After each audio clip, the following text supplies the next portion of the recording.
Hello, my name is Hakon, and welcome back to a new episode in my series where I will talk a little bit about modular synthesis in general and the phenol in particular. Now, the phenol, as I pointed out before, is a modular synthesizer. It does not have any pre-patched connections within it, which means that each module is basically its own entity, and the only thing that links them together is a shared ground connection, which is exactly what you would have in any modular system, even if these were completely separate modules by different makers. So, in essence, it is a modular synthesizer. And I have talked before about, I did a general overview, and I also talked about the oscillators specifically last time. Today, I'm going to talk a little bit more about the filters. Now, we have two filters on the Phenol, a low pass and a band pass. Now, if you have a really early production model of the Phenol, the filter 2 legend here would say filter 2 high pass. And the reason is that when they started making the Phenol, they were actually intending to have one low pass and one high pass filter. I think that would have been preferable, but instead, during development, it turned out to be a bandpass filter is what they ended up with for whatever reason. So two filters, low pass and bandpass. What is a filter and why do you need or want filters on a synthesizer? Well, what a filter does is it shapes the spectrum of sounds that is passing through it. So, for instance, when you have a complex sound, that is not a sine wave, is not a complex sound, it's just its own frequency. It doesn't have overtones or undertones. If you have any wave shape but a sine wave, what happens is that you get overtones in a specific pattern, and those overtones will, to start with, have a certain very specific relationship between them. And this relationship between the overtones, their relative volumes and their relative frequencies, will be part of what shapes our perception of the sound, our perception of the timbre of the sound. And as I think I talked about last time, this is such a huge part of human hearing and perception of sound, is to distinguish between different timbres, more so than between different frequencies. So our ears and our brains, rather, are far more attuned to picking out the relationship between overtones and a fundamental than they are to pick out the actual frequencies involved. In fact, our perception of a specific frequency is usually linked to an interpretation of the overtones rather than being able to tell the fundamental. This is why, for instance, on a mobile phone, the fundamental frequency is actually not part of the sound. This is one of the reasons why modern mobile phones don't sound as good as old ones, like the NMT, the early ones, or in the old days, the actual proper analog landline phone lines, because they transferred all the sound, whereas mobile phones, to save on bandwidth after they went digital, they're actually compressing the sound and cutting out the fundamental from the sound. They actually have a high pass filter, which means basically that anything below a certain frequency has been cut off. And the reason we still can perceive the sound clearly and we can know the tone of voice, we know whether it's a man or a woman, etc., it's because of the timbre of sound. And of course, the relationship between the overtones will tell us what the frequency originally was, even though the actual fundamental isn't there. So for instance, if you send a tone of, say, 100 hertz into the microphone of a mobile phone, and this is a complex sound, the receiving end, they will hear a tone and they will perceive it to be 100 hertz, but the actual 100 hertz is not part of the sound. Okay. Anyway, I'm digressing, but it still has to do with filtering. So what does a filter do? So it shapes the sound, I said, and of course that is a pretty vague thing to say. What a filter does, a low-pass filter, well, actually, there are different types of filters. Let's talk about that first of all. So our main typical bog standard filters are low-pass, high-pass, and band-pass. A low-pass filter is one that you set a cutoff frequency. All these have a cutoff or a frequency. And for a low-pass filter, a cutoff frequency is the frequency above which the sound will be attenuated, that is, reduced in amplitude, in volume. And this will shape the overtones, because an overtone that is above the cutoff frequency will be reduced in amplitude. The volume of it will be lower.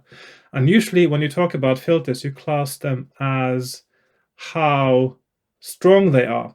A basic low-pass filter, and I'm talking about the actual circuitry of a low-pass filter. A basic low-pass filter, which is basically a capacitor and a resistor, and the ground connection, will reduce the sounds above it by 6 decibels per octave.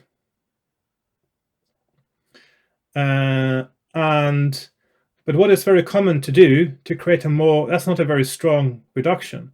What is very common to do in most synthesizers is to put 2 of these filters in series. And so when you put 2 in series, you have you get 12 decibels per octave, etc. So the more you have in series, the more you reduce. And I think that there's a sort of a term, you say 1-pole, 2-pole, 4-pole filter. So basically, when you have one low-pass filter, it's 6 decibels. It's a 1-pole filter.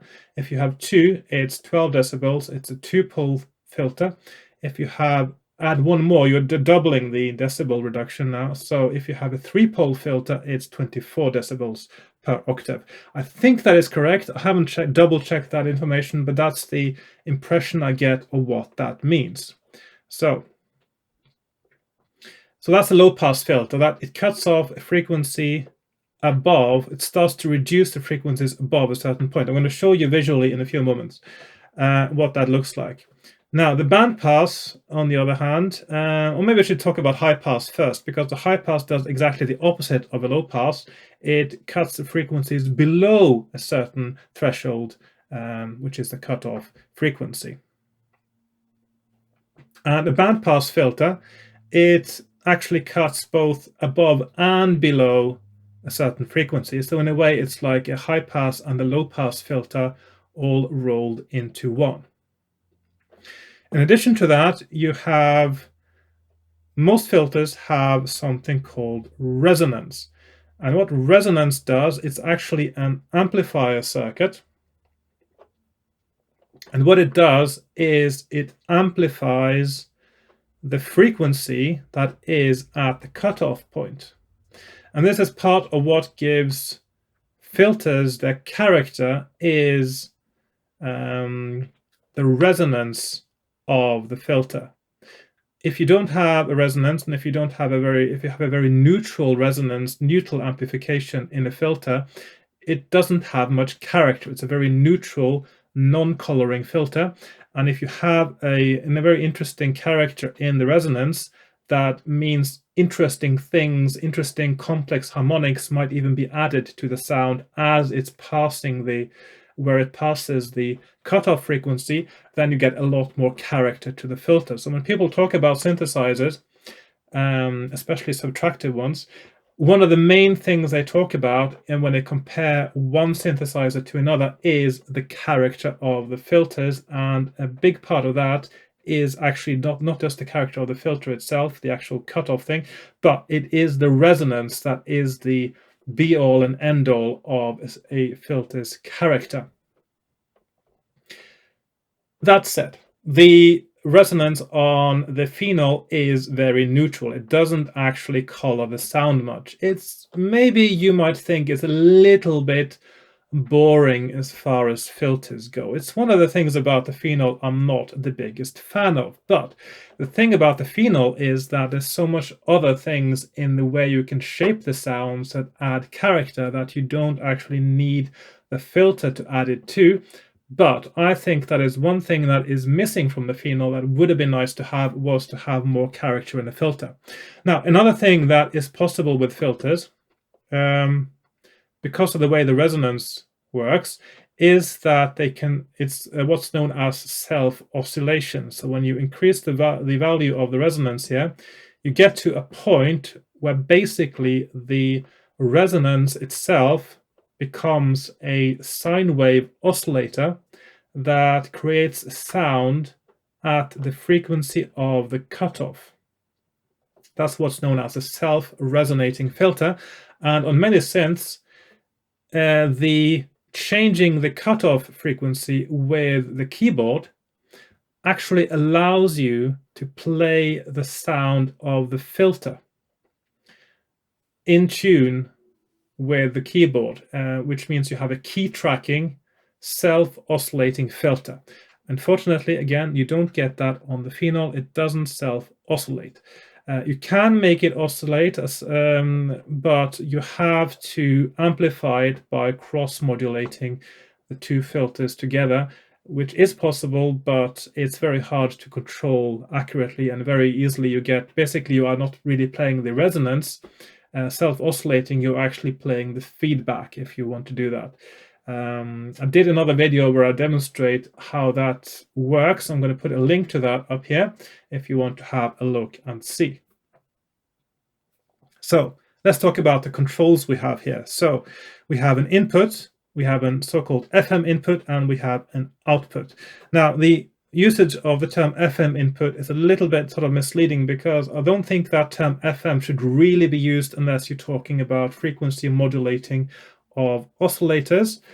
But what it is a frequency input for the filters. So it tells the voltage that comes into the FM input is translated into volt per octave pitch, and that is what then controls the cutoff frequency. So what happens is you have a cutoff frequency set here, and then it adds the voltage coming in at FM in, multiplied or attenuated by the FM level. If it's on full, you get the full voltage coming in here. If it is half, you get half the voltage. If it's bottom there, then you get none of this voltage coming in, adjusting the cutoff level. And then you have the resonance, which is not adjustable with an input, which is a bit of a shame as well. So two things about the filters that I'm not a biggest fan of, because there's some things that could have been a bit more exciting. Still, the Phenol is a lot of sound for your money. I'm not going to complain too much. I'm just going to point out that these are things that might be shortcomings as far as you're concerned, but it's the way things are. And then there's an output, of course, where you send it out into the rest of the world. And of course, you can also send the output from one filter into the other filter for further processing. Perfectly possible. And can be quite interesting. So another interesting thing you can do, of course, is to take the output from one filter into a VCA, take the output from the VCA into itself or into the other filter, and then use amplification on the input on the VCA to adjust how much it cross-modulates or feedbacks into itself. And I did some of those things, I think, in that video I referred to earlier. So let's just show you visually now what this all means. So I'm going to take a complex wave. So I'm not going to, of course, all the waves on the Phenol are complex. There is no sine wave. I'm going to take the pulse wave, I think. I'm going to do the ramp today, so more sort of sawtooth kind of wave. And then I'm going to do the output here. Let's see, is this the right one? Yeah.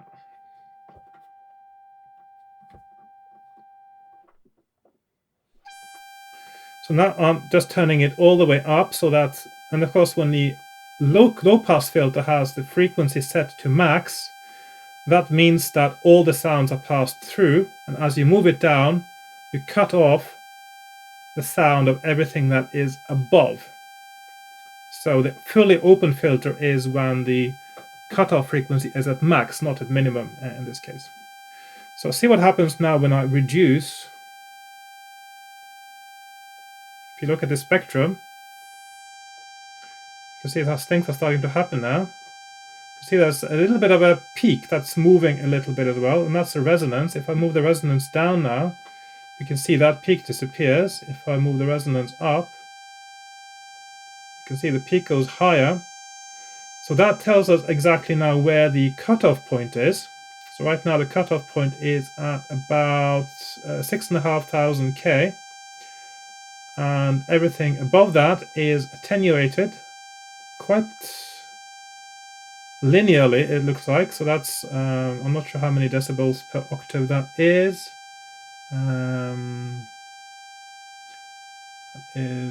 But it's certainly. I'm just going to put that all the way down.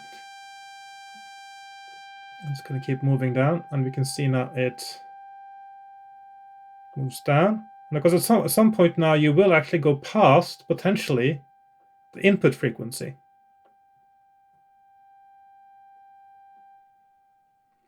And then even the input frequency will get attenuated. And also notice when you get really quite far down here, you can see that what is actually a sawtooth now becomes almost a sine wave as well. If I do it with the triangle, you can see that becomes almost a sine wave. And the pulse.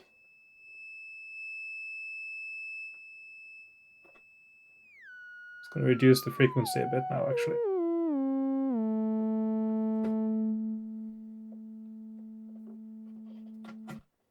Back to the sawtooth, or the ramp. It's going to change the scaling a little bit here.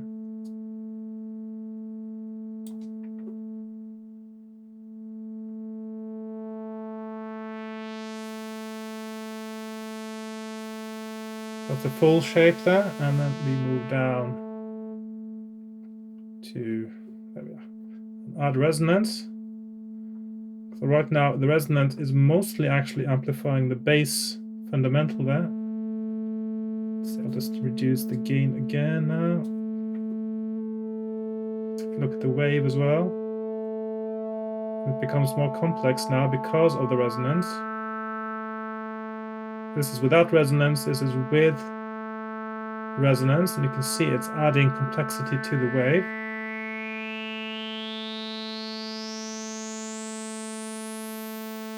Almost like it's adding a subwave of, it's almost like it's multiplying it with a sine wave. Which is quite an interesting effect. But that is basically what it does, because resonance is like adding a sine wave, to the waveform at the frequency of the input. So you can actually think of it that way, and that is why, of course, playing a filter is like adding a sine wave to the sound, which of course we can't do here. So let's have a look at the bandpass now. So I'm going to just move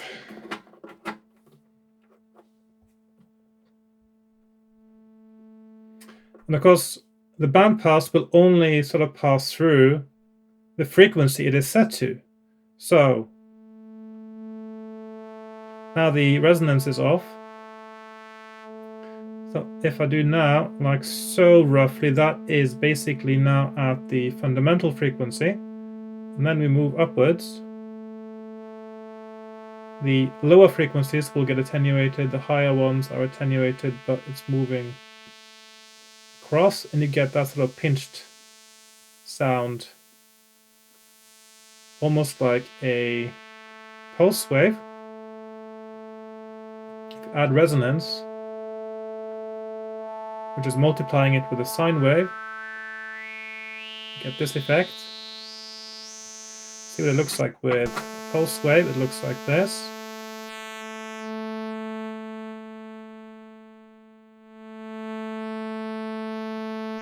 Reduce the resonance.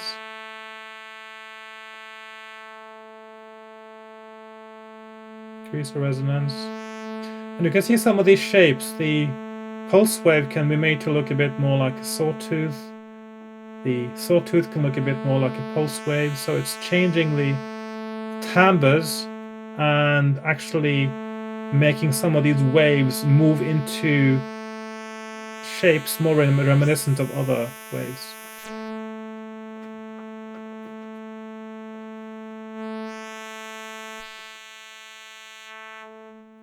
I'm just going to move it back to the low pass again now. And let's just try modulating it a bit.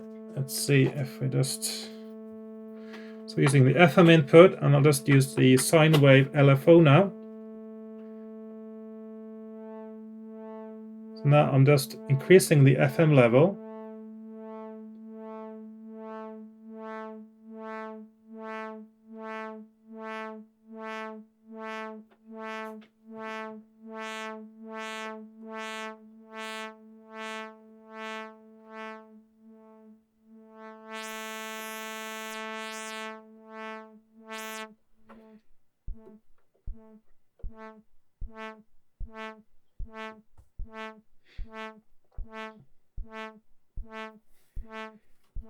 Because one of the most common ways to actually use a filter in sound creation is to have it as an output of an ADSR. So I'm just going to...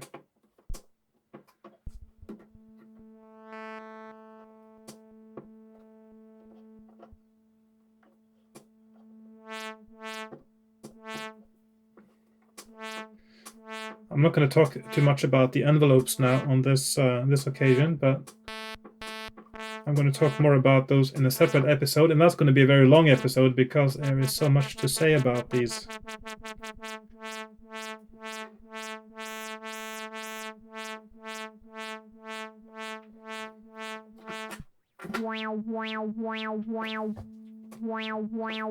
So of course now I'm triggering it manually, but of course if you play something with a keyboard, you would have your gate trigger from your keyboard also trigger the envelope. So every time you hit the key, this is what happens with a filter, for instance. Let's just try that with the bandpass as well. Quite a different quality of sound. Because you get fewer overtones and undertones, or less of them, it's a very different sound quality. It gets a bit more pinched sometimes. So that's how the filters work, and it's a huge part of shaping the sound in traditional subtractive synthesis. Of course, you can use them very creatively on something like the Phenol because you can cross-modulate. Usually on most synths, the filter is the last stop before your VCA and then before your output. On the Phenol, however, there's no reason why you can't play around with it a bit. And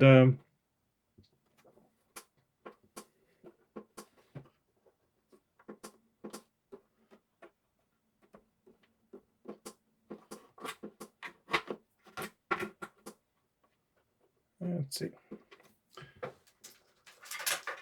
Now I need to introduce some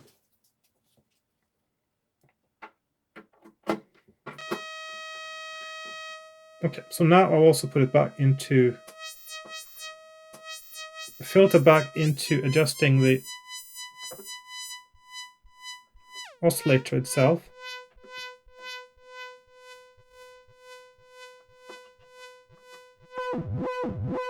And this is when you start getting really interesting things. Of course, one of the great things about the Phenol is you can play around with it like crazy.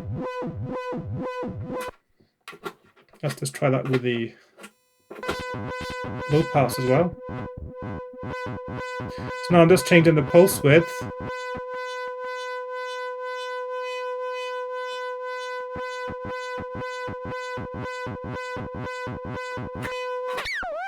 Or the frequency modulation.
Right. I'm not sure how much I actually managed to demonstrate the filters there at the end. I was just improvising a little bit and just doing some crazy cross mod here. And the bandpass filter, I'm sure you could hear, was shaping the sound. So when you're playing around with the Phenol, and of course with any modular synthesizer, it's always worth, one of the main expressive things you do once you've finished patching everything is often to play around with the filters and see how the sound is shaped. Now, because I'm patching things back into the sound generation and back again here, it's not as distinct perhaps as it otherwise could have been, but I hope you found that interesting. So filters, low pass, band pass, not self-resonating, unfortunately, and but still, it's a filter, and it's a very important part of the sound shaping. It changes the timbre or whatever sounds you put into it, and of course, you can send it out and do to anywhere on the Phenol and do interesting things with it as well. So I think that's enough about the filters. I think I could have had said more about them if they had more features, like being playable, self-resonating filters, but alas, that is not the case. So still some modules left for me to talk about. I'm not sure what I'm going to do next. We got the VCAs, we got the envelopes, of course, which is going to be a huge subject. We got the LFO, the adder, the divider, and the MIDI to CV output, and of course the master output here as well. So we still have some episodes left to go. I hope you found this series interesting. Maybe you learned some new things. Maybe you got some inspiration for things to do in your own patching, whether it's on the Phenol or any other modular synth. And I hope you did. So thanks for watching, and goodbye for now. Bye-bye.